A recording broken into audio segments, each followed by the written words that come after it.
A green jacket and a grand slam, a moment unlike any other. This panel's take on McIlroy roaring into history. But for me, it's this, the heaving emotion of Rory McIlroy. He felt it, and through him, you feel it, and you feel yourself. I love everything about this. Let's go around the horn. Okay. Lay out, Tim, lay out. Don't say anything, lay out. We took out the stopwatch. It was 5 minutes and 5 seconds of just the cameras following Rory McIlroy. No talking, all sound was natural, and the emotion of the moment, ejecting from every breath and gasp and tear of Rory McIlroy and his family and that great crowd. That emotion conveyed to you at home, I bet you it did. It was picture perfect. How we got there. The greatest moment of his golfing life, he said, and the crown on his career, and the green jacket, and the 6th career Grand Slam in history was the lunacy of a final round unlike any other, with multiple blown leads and recoveries and pressure wrecking perfection and perfection wrecking pressure. But in the end, he made it all perfect, didn't it? He could have won without missing the putt at 18, but then would you have had the exact feeling afterwards? I don't know. Kevin Clark, around the horn to you. What did we just witness? We witnessed the most dramatic golf round of my lifetime. Okay. I'm thinking. Okay. I wasn't around for Jack in '86, but on a single Sunday, I've never seen anything like this. Part of this is that Rory didn't exercise all of his demons. He still choked, but he still won the Masters and then choked up, as you said. So to me, I think this was so fascinating and showed every side of him. He spoke coming into this week, Tony, about how he felt he was holding back on the golf course, almost like a person in a relationship who didn't want to fall in love because they didn't want to get hurt.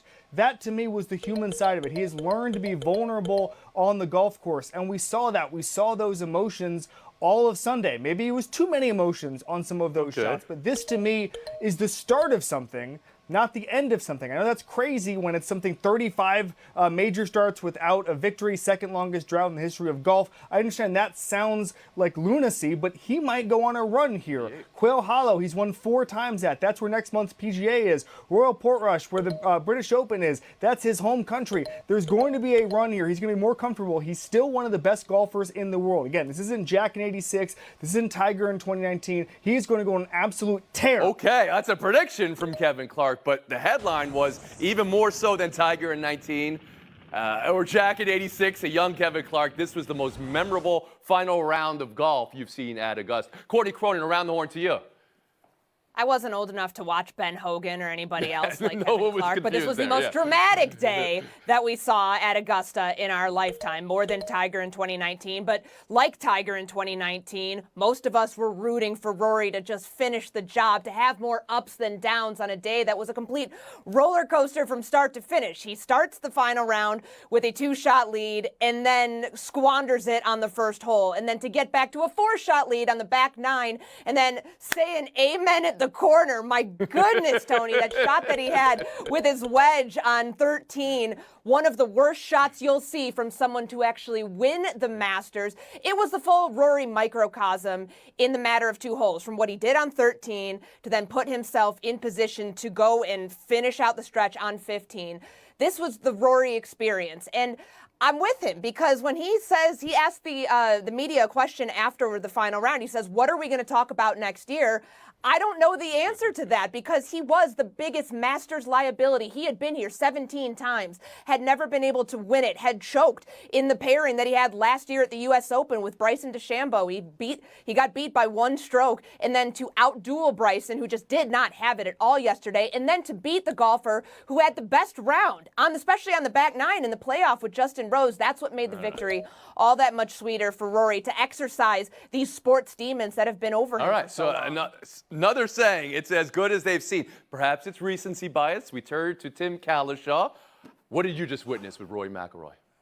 Okay, as the only panelist who is old enough to remember seeing all these things that Courtney didn't see and Kevin didn't see and Clinton will tell us he didn't see in a minute. Yes, I saw those things. And yes, I saw Tiger beating Phil and Phil beating Tiger and some great endings at the Masters. But this was still one of the 5 best Masters Sundays I can remember in a long lifetime of golf viewing. It was the only way Rory could win it. Choke the lead away right away, get it back, put a ball in the water on 13 that he could take a bucket of balls and hit that pitch shot, and he would never put a ball in the water there. And do that and make a 7 on a hole where he should have made a 4, and then come back and still find a way to win it. And that 5 minutes you talked about loving so much, Tony, and it was great. One of the guys who's waiting up there, Shane Lowry. Okay, when the day started, his name's in that little box of the 5 people in the hunt. He shot 81 yesterday. He blew himself out of the tournament, and he is standing under that tree, his dear friend. waiting for Rory, waiting to grab him by the face and give him that big hug. That's what Rory means to all the European players and really to all the PGA Tour players. And Clinton Yates, what did you witness with this McIlroy win? You know, what I did remember seeing as a younger man in terms of what golf was were moments that sometimes transcended just that sport. And that's what this got. This wasn't just good for Rory. This wasn't just good for golf. This was excellent for the sporting world. And that's something that sport has had some trouble getting back to, quite frankly, since Tiger left on these one-shot deals, even with tournaments like the Masters being the big deal that they are. And that's what impressed me the most. It felt like, oh, wow, people who otherwise probably don't care still are tuned in to see this human story, to see Rory do this and see the European very much do this that grows the game. You got that commercial that drops immediately after the tournament from Nike where they're showing him growing up, watching a guy like Tiger and what this looks like now for him to be able to tee off with him again for the sport who's gone through a lot of ups and downs headline-wise, and Rory was a guy that stuck with the PGA Tour. There was some sort of overall feeling of accomplishment that made you feel like the right guy did it the right way, and I hate to moralize like that, but that was very much a part of the story in terms of what I thought was attractive about it as a human and as a sports fan. You talked about the questions he was getting about heartache and heartbreak, Kevin Clark. I think that's where he said it's like looking for love, falling in love. You learn to fall in love again. I think that's what he said. And you said it was almost too much emotion at times. No such thing as too much emotion, Kevin Clark. Absolutely not. I was thinking of, as we're watching, again, this is a man heaving and wailing with a camera 3 feet from his face for 5 minutes and 5 seconds. And people are like, this is a surreal thing to watch. And I think of the comedian Norm Macdonald, the late, great Norm Macdonald, who said, surreal isn't surreal. That's just real, right? We get so used to going through a motion of a routine or a habit. To see somebody in a moment that is completely real comes off as surreal for us. That was the realest thing on TV, and that's what live sports brings us. I thought it was phenomenal to watch. We'll move on to NBA now. Clippers 124, Golden State 119, and with that, the NBA playoffs are set. And looky what we got here. Dubs falling to the 7th seed and play-in with that overtime loss. That was not their stated goal. And the rest of the bracket before you, what are you circling? What's most intriguing in these first matchups, Clint Yates? Well, you know, I live here in Los Angeles, but I'm not going to go the way that you think regarding the purple and gold. For me, Nuggets Clippers is extremely enticing because people forget the Clippers are the hottest actual team in the NBA right now in terms of their streak going into the playoffs. They've got playoff experience at the coaching level. They've certainly got Kawhi, and the Nuggets, Lord knows what's going on with that operation because they just blew everything up, as we know full well from what happened last week. I am fascinated by how this is going to go, and my man Ivica Zubac, who, as far as I'm concerned, probably has a pretty good argument for Defensive Player of the Year. I love the way he plays the game as a big man, old school big man. He gets the ball in the paint, he dunks the basketball. I cannot wait to see what he does at this point of his career against a Nuggets team that is reeling as far as their leadership. Tim Kalishaw, most intriguing matchup for you. Well, I live in Dallas, which means I live in Los Angeles, which means it's all about the Lakers and Luka and what's going to happen there. That's all people care about here. And I can't think of a better place for them. They get Minnesota, a team Luka dismantled in 5 games in the conference finals a year ago. And then they probably get Houston, and no knock on them, but that's a young team that hasn't accomplished anything. So I think the Lakers have a great shot at getting to the conference finals in year 1 of Luka and LeBron. It's set up perfectly. Gordon D. Cronin, most intriguing for you. I'm leaning the way that Clinton is. This Clippers team is the hottest team in the Western Conference right now, the most dangerous team over the last 21 games. They have the #1 offense in the NBA. And what you're seeing is Kawhi he got the injury out of the way earlier in the season. That's usually what we talk about at this time of year. Can they outlast whatever Kawhi's dealing with? seemingly they don't have to. And watching him recapture that two-time finals MVP version of himself, seeing James Harden outduel the Golden State Warriors in overtime, hitting those two big threes yesterday, this is a team that no one wants to face. And on the other side of it, what do you get with the Nuggets? Yes, they won 3 games after firing Michael Malone, but are you really that confident in everybody except for Nikola Jokic? You can't play all 48 minutes, and Ivica Zubac is what Clinton's saying right now, averaging a double-double in the last 21 games, playing some pretty darn good basketball. I want to see him match up with Jokic. A lot more Zubac talk than I thought was coming in our first-round preview. Kevin Clark, around the horn to you, please. I'm not going to talk about the Orlando Magic. That's professional growth, although they are red hot and maybe they're getting healthy at the right time. But for me, it's the Lakers. You look at Luka and LeBron, they're averaging 59.3 points. That's the most by a duo heading into the postseason in 50 years when Tim Kalishaw first started watching golf. So for me, I'm just looking at that and saying, how far can this franchise go? I mean, Tim already mentioned if they get the Rockets in the second round, I mean, there's just so many numbers out there that suggest this is a team ready to make a run. I know ready to make a run. Shooting needs to get better, but I feel like this is going to be the most compelling team by a wide margin. Ready to make a run, getting hot at the right time. How many more did I hear of those things? You guys realize this goes on for 2 months. Yeah, I mean, the run is a marathon. The heat needs to be at certain times, turned up, turned down, turned up again. Nobody mentioned the Clippers all regular season, and now, first round, I'm watching the Clippers. We're going to take a break here. Buy or sell is next.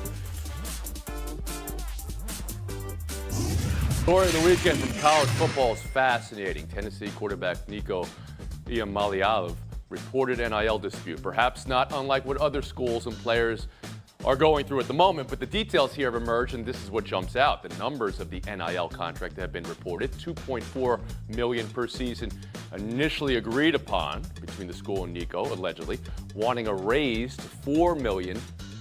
Also, the heat of Volunteers head coach Josh Heupel's comments jump out at you. No one is bigger than the program. This program's been around a long time, will be around longer than I or the players. Nico redshirted his first year, 14 starts total, glimpses of promise, and a trip to the playoff field for the Vols this year, but no longer with the team. Kevin Clark, what do you buy, what do you sell? I'm buying this is the system set up and everybody's doing the best they can. Here's the deal. Josh Heupel said nobody's bigger than the program. I guarantee you that if Nico was going to be the first overall pick next year and was a budding superstar and did everything the Tennessee Volunteers wanted out of a quarterback, they would have settled this behind closed doors months ago. I know this because a bunch of other schools do that every winter portal. They pay their quarterback more than they did the year before. This is a separate issue. Nico was not a $4 million quarterback given what the market is going to pay him. Okay, he's probably more in the $2-3 million range. You'll probably get that from another school. But here's the deal.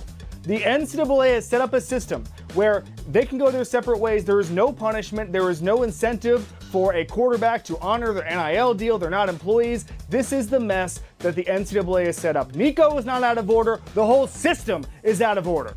Courtney Cronin.